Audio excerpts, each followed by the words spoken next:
एक किताब के साथ आज मैं प्रस्तुत हो रहा हूँ आपके सामने। और ये किताब मैंने पढ़ी है। और अमूमन हम सब किताबें तो पढ़ते रहते हैं, लेकिन एक ऐसी किताब थी जो मुझे लगा कि मुझे और लोगों को भी बताना चाहिए। एक इस व्यक्तित्व के बारे में, इस कृतित्व के बारे में, इस व्यक्ति के बारे में। क्योंकि जो धारणाएं हैं, जो बातें हैं, शायद दो चीज़ें हैं उसमें। एक तो शायद उतने लोग जानते नहीं हैं, और जो जानते भी हैं वो एक अलग रूप में जानते हैं। तो ये किताब ने कोशिश की है एक व्यक्तित्व के सही रूप को दर्शाने की। और इसीलिए आज मैं चाहता हूँ कि इस किताब से मैं आपका जो है वो इंट्रोडक्शन करवाऊँ।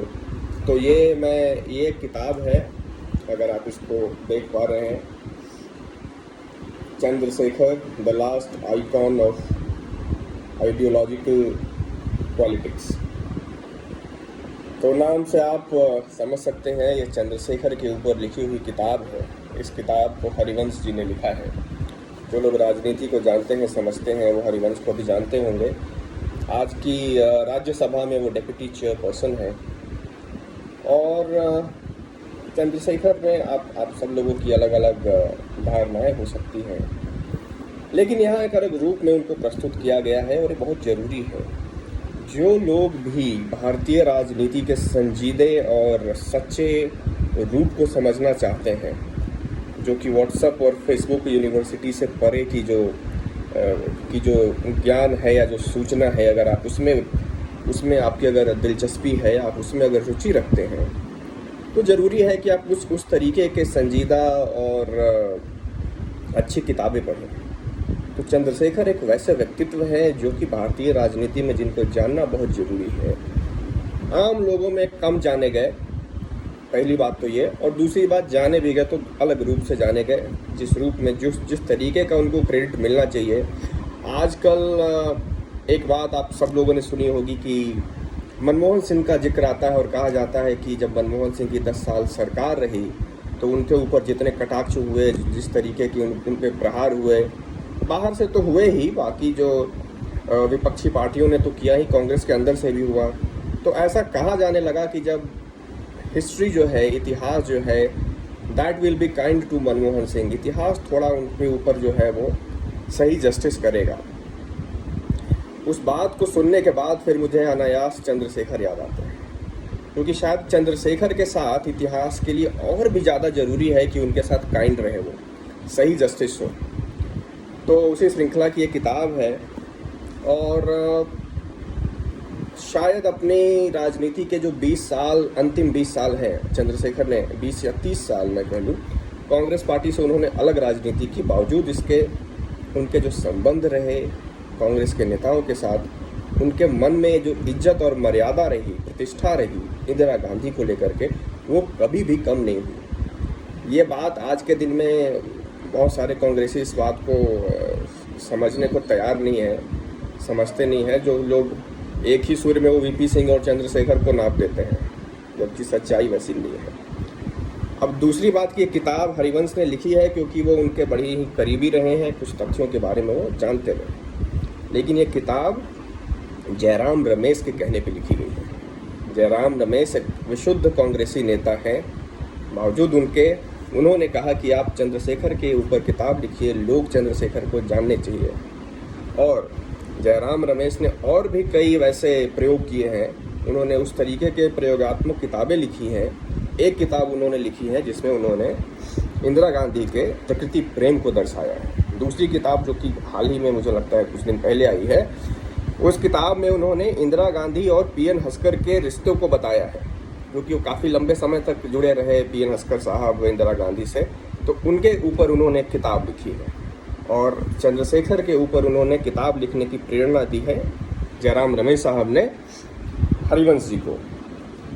तो 2-3 चीज़ें इसमें मैं बताता चलूँ कि एक जो अभी तक समझ में आया है, कुछ पहले से भी इसकी जानकारी थी, लेकिन जो दुर्भावना है चंद्रशेखर को लेके कि उन्होंने कांग्रेस के साथ और इंदिरा गांधी के साथ जो है उनके रिश्ते जो है ठीक नहीं थे। उन्होंने एक तरीके से कांग्रेस के ऊपर जो है विश्वासघात तक की भी बात कही जाती है कि कर दिया। वो कांग्रेस से जुड़े थे, फिर इमरजेंसी के पहले निकल गए, फिर उसके बाद ऑपरेशन ब्लू स्टार के समय पे इंदिरा गांधी पे उन्होंने अटैक किया। तो ये बताते चले कि इंदिरा गांधी के साथ उनके संबंध न पहले खराब थे, न उनके इमरजेंसी में जेल जाने के बाद खराब हुए। रिश्ते उनके अक्षुण्ण रहे। राजनीति में जो मतभेद होता है वो मतभेद होता है। दूसरी बात, चंद्रशेखर की जो दोस्ती थी वो कोई कुकुरमुत्ते वाली दोस्ती किसी के साथ नहीं रही। इसी कारण से उनके जो दोस्त रहे, भैरव सिंह शेखावत, शरद पवार, अटल जी को तो गुरु मानते थे, आडवाणी जी, नरसिम्हा राव, प्रणब मुखर्जी। इस किताब की प्रस्तावना प्रणब मुखर्जी ने लिखी है। भगवान उनको शतायु बनाए, अभी वो संघर्ष कर रहे हैं अस्पताल में, तो इसकी प्रस्तावना उन्होंने लिखी है। और क्या प्रस्तावना लिखी है उन्होंने, तो भले उनके मतभेद रहे, प्रणब मुखर्जी के मतभेद रहे, तो कहना ये चाह रहा हूँ कि जिस तरीके की लंबी दोस्ती निभाई चंद्रशेखर ने राजनीति में उन सब लोगों से जिनके की विचारधारा उनके साथ मिले, ऐसा जरूरी नहीं है बावजूद इसके। और तीसरी बात कि चंद्रशेखर की सरकार बहुत कम समय में सरकार गिर गई।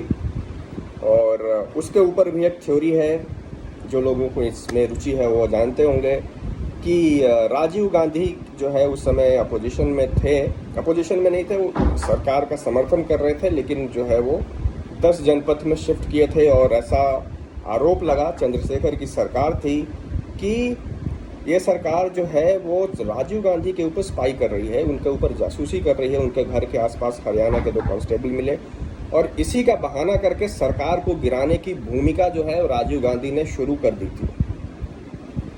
और तो राजीव गांधी को लगा कि रिमोट कंट्रोल चलता रहेगा, ये खेल चलता रहेगा, इनको लाचार विवश करके एक लेम डक जिसको कहते हैं वैसी सरकार चलेगी 1 साल 2 साल जब तक। लेकिन चंद्रशेखर वैसे थे जिन्होंने कहा कि रायगा हूँ मैं, तुम्हारे खेल का हिस्सा नहीं, और जा करके अपना इस्तीफा उन्होंने उस समय वेंकटरमन साहब राष्ट्रपति थे उनको सौंप दिया। इस बात का मलाल राष्ट्रपति को भी रहा, वेंकटरमन को भी इस बात का मलाल रहा कि देश ने एक बहुत ही अच्छे प्रधानमंत्री की सेवा बहुत ज़्यादा समय तक उसको प्राप्त नहीं हो पाई। और उसके बाद जब ऐसी स्थिति बन गई, क्योंकि राजीव गांधी ने बिल्कुल ये सोचा नहीं था, शरद पवार को भेजा, शरद पवार उनके दोस्त थे, भेजा कि जाओ उनको मनाओ, उन्होंने कहा कि नहीं, अब एक बार जब फैसला ले लिया तो अब ले लिया। तो इस तरीके की व्यक्तित्व, इस तरीके का चरित्र, और राजनीति के किसी भी ध्रुव पर रहे, आज की समस्या सबसे बड़ी ये हो गई है कि राजनीति के अलग अलग ध्रुव के लोग जो हैं वो एक दूसरे को बड़ी अलग दृष्टि से देखते हैं। ये गलत है। आप किसी भी ध्रुव पे रहें, दोस्ती एक अलग चीज़ है, उसको निभाते रहिए और मन में कोई मलाल मत रखिए, और चंद्रशेखर जैसे व्यक्तित्व से सीखते रहिए।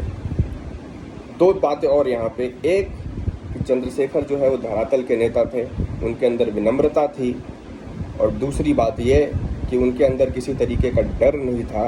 राम मनोहर लोहिया, जब एक इसमें प्रसंग लिखा है हरिवंश ने कि बलिया में वो आचार्य नरेंद्र देव को बुलाना चाहते थे, उनकी स्वास्थ्य की समस्याओं के कारण वो आ नहीं पाए, और नरेंद्र देव ने कहा कि आप लोहिया को बुलाइए।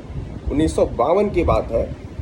तो लोहिया जी आए और लोहिया जी ने कहा कि ठीक है मैं बलिया तो आ जाऊंगा, लेकिन मेरा बक्सर से, मुझे कलकत्ता जाना है, तो बक्सर से ट्रेन मुझे पकड़नी है, तो आप मुझे बक्सर तक के लिए, बलिया से बक्सर के लिए ट्रेन की सुविधा, जीप की सुविधा आप उपलब्ध करवा दीजिए। तो जैसे ही लोहिया उतरे और उन्होंने कहा कि जीप किधर है, अब जाना है शाम को, लेकिन सुबह में ही जीप किधर है, कहा कि जीप तो अभी नहीं आई है लेकिन आ जाएगी। इस पर बड़ा गुस्सा हो गए लोहिया कि तुमने धोखा दे दिया, तुमने झूठ बोल दिया। तो एक बार तो सुना चंद्रशेखर ने, बाद में कहा कि आप माफ़ कीजिए, आपको शाम को जाना है, जीप की व्यवस्था हो जाएगी, नहीं भी होगा वही तो कोई बात नहीं, आप इतना बिना मतलब का मुझे झूठ सच कह रहे हैं, गुस्सा हो रहे हैं, ऐसा है तो आप चले जाइए, अभी हमें कोई समस्या नहीं है, मैंने आपको बुलाया नहीं था, हमने नरेंद्र देव को बुलाया था, वो आ नहीं पाए, उन्होंने आपको भेजा। तो इस तरीके, तो कहने का मतलब वो बड़े कद्दावर नेता हुआ करते थे लोहिया उस समय।